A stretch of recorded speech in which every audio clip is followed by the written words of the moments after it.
Hey everyone! So last weekend I was at the Portrait Society of America's annual conference. It was their 25th anniversary and it's a 4-day event out in Reston, Virginia, and it was so much fun. I have lifelong friends that I've made at this conference, and a lot of our Denver group of artists were able to attend, and I got to see my sister for the first time since she just got back from her workshop in South Africa, and got to be the first person to hear all about that, which was really cool. But yeah, it's just one of those things that it takes some time to sort of process all the stuff that you've seen and learned when you're at one of these events, because I was literally surrounded by the best artists in the world. They're so generous, they're so kind, and the knowledge that they're willing to share for all of us who are still learning. Well, we're all still learning, right? But it was just amazing, and I wanted to share with you probably the biggest takeaway from that conference for me was, I've heard this before, but I needed to hear it again,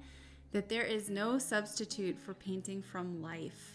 I know that that's a hard thing for a lot of us. I think many of us think, oh, I can't do that. I don't have any models that I can hire, or my kids won't stand still, or whatever it is. We have lots of excuses for not painting from life, don't we? But the truth of the matter is, you can paint anything from life, and it all is practice, and it will all add to your repertoire of knowledge. And it's just so important to not only grow your drawing and observation skills, but also so that you can actually see what something looks like for real. So often we're working from photos, and it's just not the same because a lot gets lost in the photography. You have camera warp, you have distortion, and then the colors are not quite accurate, right? And the shadows, a lot of the details in the shadows just get lost.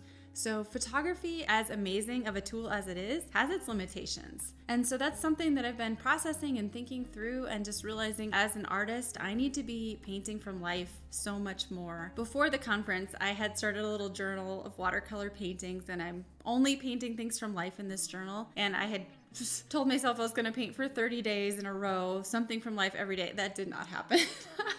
I tried, but it's because I have a YouTube channel. I have a lot of other things I have to paint and ideas I have to come up with, so I'm kind of torn, but I'm still really happy that I did that, and it's something I want to continue doing. I'll just show you a few of the things I painted in my journal. This was the first one. It's just a little brush with a canister. And then I tried painting my son while he was watching a show, and that's all I got because he doesn't hold still. So we got little snippets, but I'm still so glad I did that. And this is when it snowed in April, which sucked, but I got a painting out of it. And then I tried painting a curtain over the window in my bathroom, and that was really difficult. I learned I need more practice with folds. And then I just did some practicing with clouds, and this is the view out our backyard. And then I did, this is my favorite lipstick color. I did that on my desk, and a blackberry. I mean, how fun. If you're just not sure what to paint, I mean, most of us have fruits and vegetables in our house, right? So that's a great subject matter. Or you can use yourself. I used my hand for this one, and I think I aged myself about 30 years, but that's okay. And then on Star Wars Day, I painted this little dude. But then after that, I got busy, and I've been working on a lot of things for my channel, and then attending conferences and things. But I just want to encourage you to give it a try, to practice painting from life or just sketching from life more, because I already feel like just these few sketches that I did several days in a row just were getting me into a groove, into a rhythm.